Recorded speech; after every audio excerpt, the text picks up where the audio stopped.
Harbor Freight just released their Icon Slim Bar Light 1000 lumens. This is more than just a light. This is like the Swiss Army knife of lights. It has quite a few functions on it.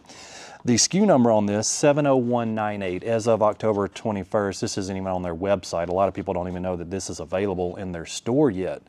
But it does multiple things. It has a bar light on each side, which we're going to open up and check. It's a flashlight, but it also has a UV light inside.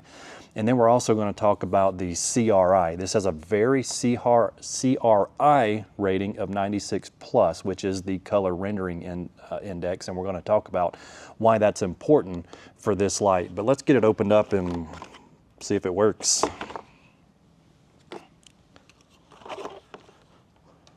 So one of the first things I noticed, which I like on this, is the charging port is USB-C. And I know that Icon and a lot of other manufacturers like Milwaukee have been changing over to USB-C charging, which I like. Let's see, we got the power button here on the front. This turns on the front bar light. That turns on the rear bar light. If we press the button again, now both bar lights are on. And if we press the button again, we've got a UV light for checking for dye in AC systems or cooling systems or whatever the case may be. So 2 bar lights, a UV light. Now we can turn that UV light off. Let's fold this down into like a compact. That's pretty nice. Now we've got a spotlight or a flashlight on the front, which is really cool. Now what we can do, let's turn the bar light back on. I know it's bright, but if we press and hold the power button, we can see that it starts to dim, it comes down, and then when it flashes again, that means it's all the way at the lowest scale there. And same thing on our, this is our CRI light with the high CRI, I guess, 96 plus. The other one's probably in the 70s, but same thing, if we kind of hold it, it flashes saying that it's at the highest level, and then we can bring it down, it flashes, and that is at the lowest level. So it is dimmable on both lights. I don't think that the spotlight itself, no, it's just on off. So the spotlight itself's not dimmable. Looks like we've got a little hook here we can pull out and kind of hang it on whatever we need to. And then it looks like it's magnetic. Oh yeah. So it's magnetic on the back here, so flat surface. And we can lift this up. So when you lift it up, the flashlight, it pivots here so it doesn't, and it sticks out. So unless this is in the upright position, I guess, yeah. The front magnet leaves a little to be desired. The magnet on the bottom though that is pretty good. Now let's go see if we can kind of tell the difference in this CRI rating on the light. Now 96, so CRI, color rendering index, is how objects look in true light. I think we've probably heard of Milwaukee True View. So it's in sunlight, how objects actually look. So if you're underneath the dash, if you're familiar with like the LED white lights is what I call them, when you're underneath the dash and you're working with wiring harnesses and stuff, for me it's hard to see the colors on the wires, the blues and the purples and stuff. Where a True View light, and that's why I kind of went with the Milwaukee lights, is that they got a high coloring CRI, color rendering index, but they're like in the 85 range. Now Milwaukee has one, it's a spotlight that's in the 98 CRI range, but that's over $200. This light came in right at $60. So we're getting that real high CRI rating from this light with multiple other lights for $60. So I think Harbor Freight is kind of redeeming themselves off their other slim bar light that was like over $40. It wasn't much better than their Braun light that was like $5 or $10, which I like those bar lights as well, but I think this one definitely has them beat. Chemical resistant, is it? We'll find out. We'll brake clean.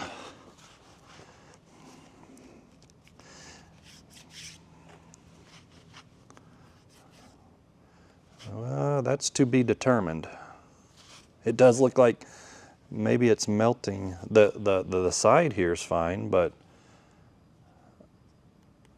the plastic on the front right here does not like brake clean. I think if you're going to call it chemical resistant, it should handle up, it should handle brake clean. Most other chemical resistant type materials, which I would assume this is a PA6 material, but no, it does not like brake clean on this light.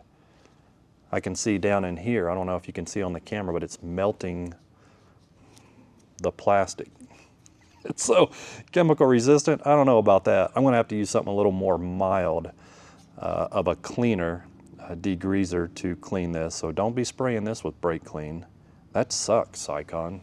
All right, so let's just turn this on for reference. It is completely dark in my shop. So we're just gonna look inside the engine bay here. Some colored wires and such.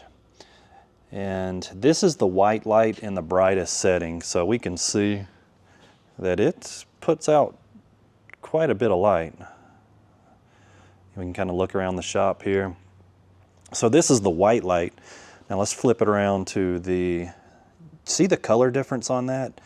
This is the 96 CRI, it's more of like what things look like in the sunlight. And for me, I can see those wires much better. Let's flip it back around real quick to the white light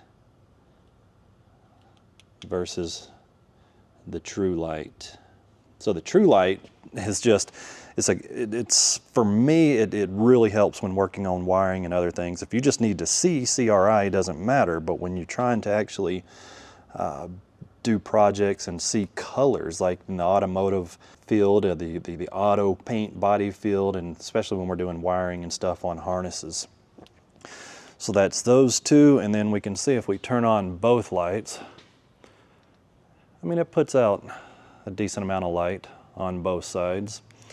Now we do have the UV light, as we said, that we can look for dyes.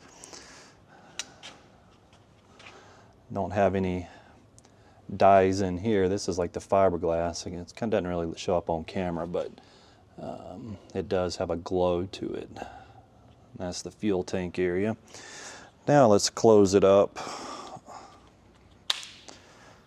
and turn on the inspection light. So this is the flashlight. This is one of those,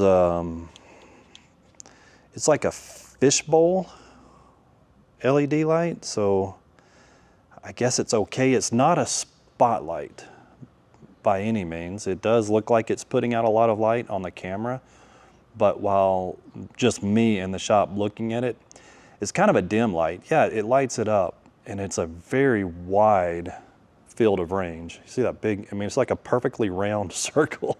So it's not a spotlight by any means, but it does put out quite a bit of light on the flashlight side. That'd be cool if that was like an adjustable beam on that to make it more of a actual spotlight.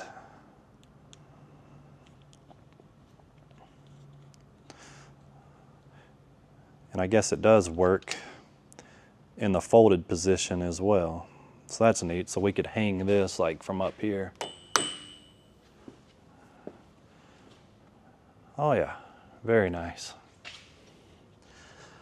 So what else does it have? On the packaging here, IP65 water resistant. That does not say waterproof. Chemical resistant. Yeah, I don't know how I feel about that because it literally melted the plastic in here with just a quick squirt of brake clean, so I'm not sure about that. 1 meter impact resistant, so I guess it's got a good drop resistance on it, which I would expect. I mean, it feels very tough. You know, hopefully I think this point right here would be the weak point if that were to break, if it were to drop and to land on that. Of course, we talked about the high 96 plus color rendering index. Ergonomic anti-slip grip, which it does. That does feel, you know, kind of like the Milwaukee type grip on there. And the 360-degree hook that we talked about, so that does rotate, so we can hang it on a surface from something, I guess, if it's not magnetic. Even under the damn hook where that brake clean got it melted the plastic. Chemical resistant, my butt. Battery fuel gauge, yes, that it does have. We can see that it does show the state of charge on there. And again, USB-C charging, which I do tend to like. This is a, oh, okay, so it just rotates up and down. It does not rotate, it does not twist. This is just a rotating up and down head. 1,000 lumens, so at full power we can get up to 4 hours. On low at 120 lumens, we saw that, how we went from high to low, it's saying 17 hours. That's the total light bar output, so maybe that's both sides on, front or back, so one or the other it's saying. So on high, which is 800 lumens, wait, so that's saying 800 lumens on either the front or the back. So when you do both of them together, that's when you get the 1,000 lumen? That's the way I'm reading it. That's kind of odd. So on high, on either light, 4.5 hours, and on low it says up to 17 hours. So about the same as having both bar lights on at the same time. The flashlight itself that we just looked at here, that is saying 400 lumens, and that can run up to 10 hours. So there you have it. I think that they did redeem themselves on their other bar light. This is a nice light, other than the chemical resistant part. And at $60, you can't beat that. That's a really good price for this Icon light. So check it out. Again, SKU number 70198. Thanks for watching.